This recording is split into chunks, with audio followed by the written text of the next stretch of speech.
to week 10, day 2 of Sing for Hull. This week we are looking at Heroes We Could Be by Alesso. That's my fact of the day actually, about Alesso. So he realised at the age of 16 that he really liked electronic dance music, EDM. But he didn't learn to DJ until 2011. Then by 2012, he was playing the UK's biggest dance festival, Creamfields. Then, by 2016, he was in the top 100 DJs in the world. So that really shows if you work really hard, you can really make it in whatever you want to do. So, today, we are going to have a look at how you at home or at school or wherever you are can learn to accompany yourself on the piano with very little knowledge of the piano. So, let's get started. Okay, so let's start by learning the chords to this song. There are only 4 chords all the way through. They are F major, A minor, D minor, and B flat major. So remember, we've got a B flat because we're in the key of F, which means when we play our F scale, there's a B flat in there. So anytime we want to play a B, we must play a B flat, okay? So if we think back to when we had that session with Mr. Edwards and Charlie the Chimp, they taught us that if we put our thumb on the root note, so let's start with the F chord, put our thumb on the F, and then we play the 3rd note and the 5th note, we get the triad, which is the chord that we're going to be using for this. So this is the F major chord. F, A, C. So now let's do the same for A minor. A, C, E. Now let's do the same for D minor. D, F, A, and finally we've got B flat. D, F. Okay, let's have a just go at playing that.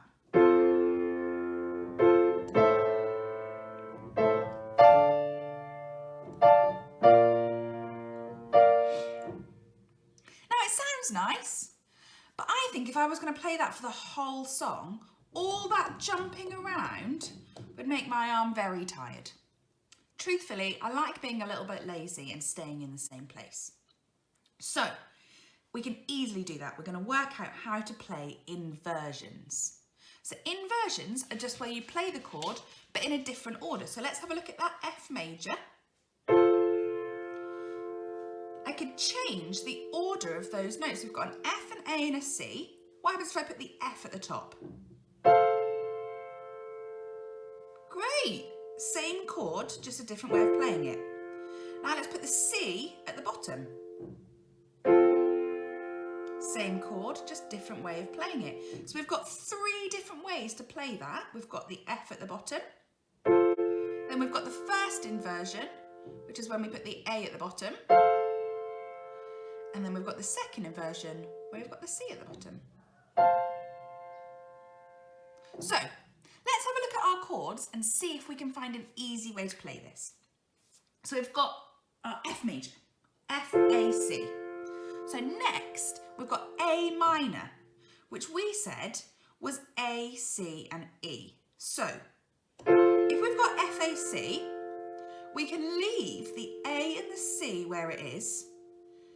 And have we got an E nearby? Aha! So now we only need to move the bottom note down one, which is much easier, isn't it? So we go from there to there. Now our next chord is D minor, which we said had a D, an F and an A in it. So we've already got our A, and now we need to find a D nearby. So there's one there and there's one there. So we'll leave that one, we'll do the F next. Where's the F? There's an F, which is good. which means we're going to use this D at the top here. And there's our D minor chord. So let's play all three of those. There's the F major. We moved our bottom down one for the A minor. And then we moved the outside notes up one for D minor. So now we've only got one chord left, B flat major. Now we've got the D, we've got the F. So now we just need to play the B flat, which is nicely in the middle there for us. So then to get back to our F, we've already got the F. There's our A and there's our C. So I hope that you can see that instead of doing all this jumping around that would get very tiring, we can just change the shape of the chords to make it easier for us to play. So it's all in the same place. We've got F, A, D minor, B flat. So let's add in some left hand. I recommend to start with just playing the root note of the chord. So if we put our hand like this with our little pinky on our F, so we'll count it up C, D, E, F, we should be able to get them all from there. So we've got F, A minor, D minor, B flat.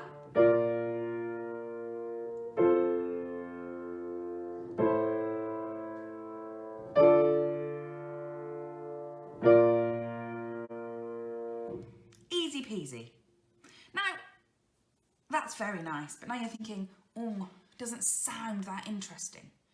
Well, there's lots of things we can do to make it sound interesting. So first of all, we're going to have a little focus on this left hand and see what we can do to make that more exciting. The first thing we're going to do is we're going to play one note on every beat. So that's crotchets. Crotchet equals a one beat note. So we're going to try it with one beat and see what that sounds like.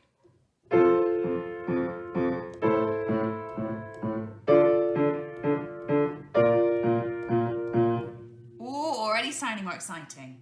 The next thing you can do is add two notes at the same time. So we call that an octave when they're 8 notes apart. So it's both an F, but there's one higher and one a bit lower. That's an octave.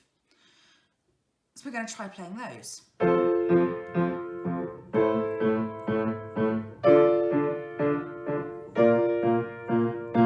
Yeah! Now it's starting to sound good. We can always change the right hand as well. We could have some crotchets or we could have some quavers. I think there's a bit in the song, if I remember rightly, where the right hand is playing quavers. So a quaver is worth half a beat, so there's 2 per beat. And then your left hand is playing crotchets. So there's 1 per beat. Let's have a go at that.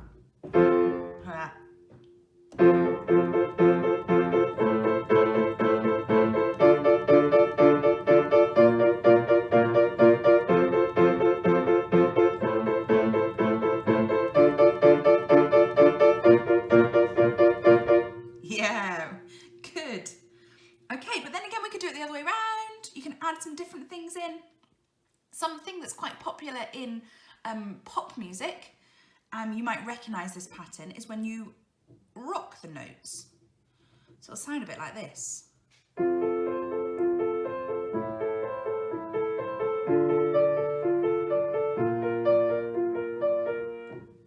I wonder who uses that pattern quite a lot.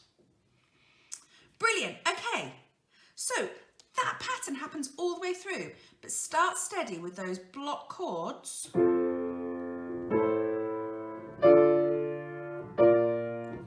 And then see if you can add some more detail in. There's only one more chord that you need to know, and that happens in the middle 8. And that's G minor. So let's do our thumb on a G, B, D. But can you remember we said that whenever we had a B, we must play a B flat. There we go, that's the only other chords you know. And I'm sure you can work out the best inversion to put that one in.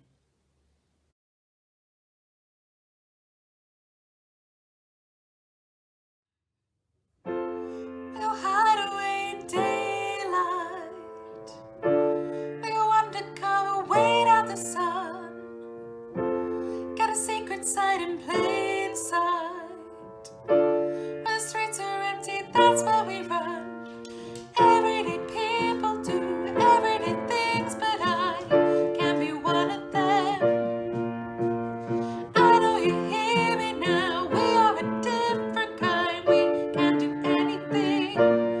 We could be heroes. Ooh. We could be heroes. Me and you. We could be. Oh, we're looking for his love and a little light. Love and a little light. We could be. Oh, we're looking for his love and a little light. Love and a little light. We could be.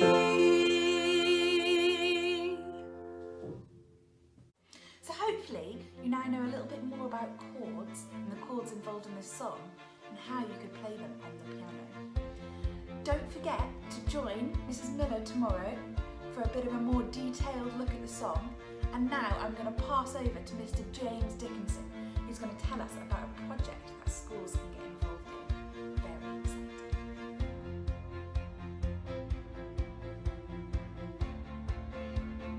Hello everyone, I'm here to announce that Snappy Opera is coming to Hull.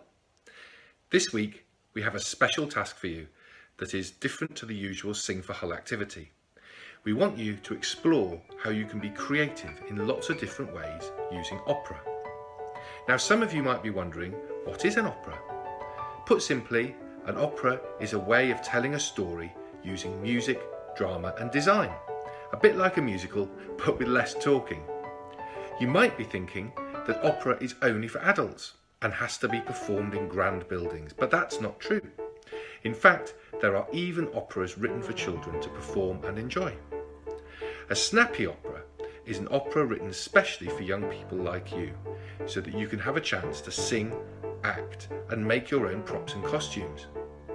Next year, a team of people who love opera will be coming to Hull and will help you to explore music, drama and design, so you can perform your own snappy opera in a theatre with a professional orchestra for your family and friends. Before then, composer Raymond and writer Russell Plows are here to create the brand new Hull Snappy Opera, but they need your help. So let's meet them.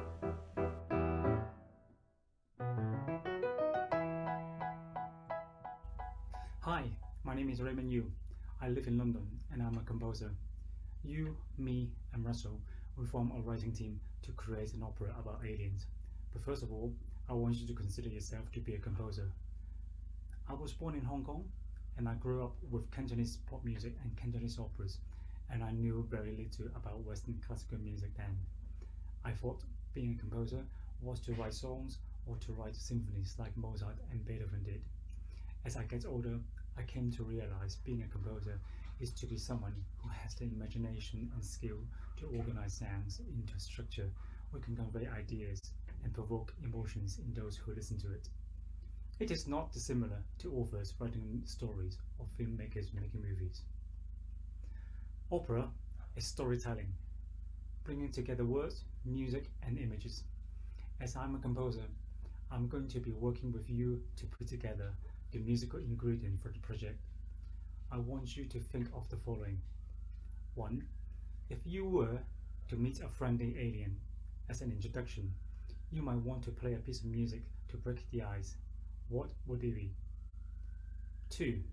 If the alien is to return the favor, what do you imagine the music is going to sound like? 3. Do you have any friends who listen to music that is very different to the music you listen to? If so, can they tell you more about it and how it is different?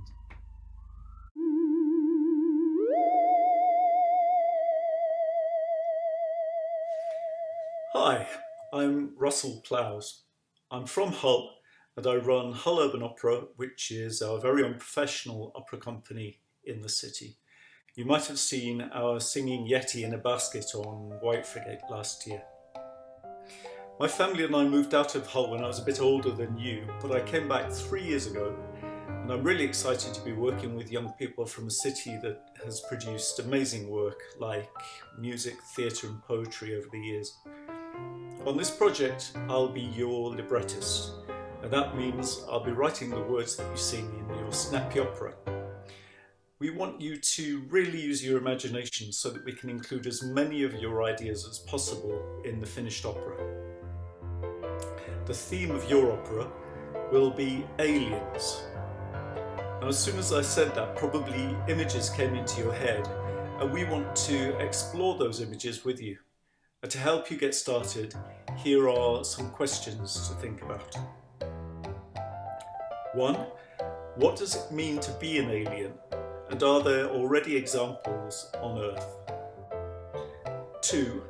An alien planet might look very different to ours. How might aliens look and communicate? And what might they be better at and what worse? And then finally, imagine you're an alien leader. What would your orders be if a human spaceship landed on your planet? I'm really looking forward to working with you all, and get thinking.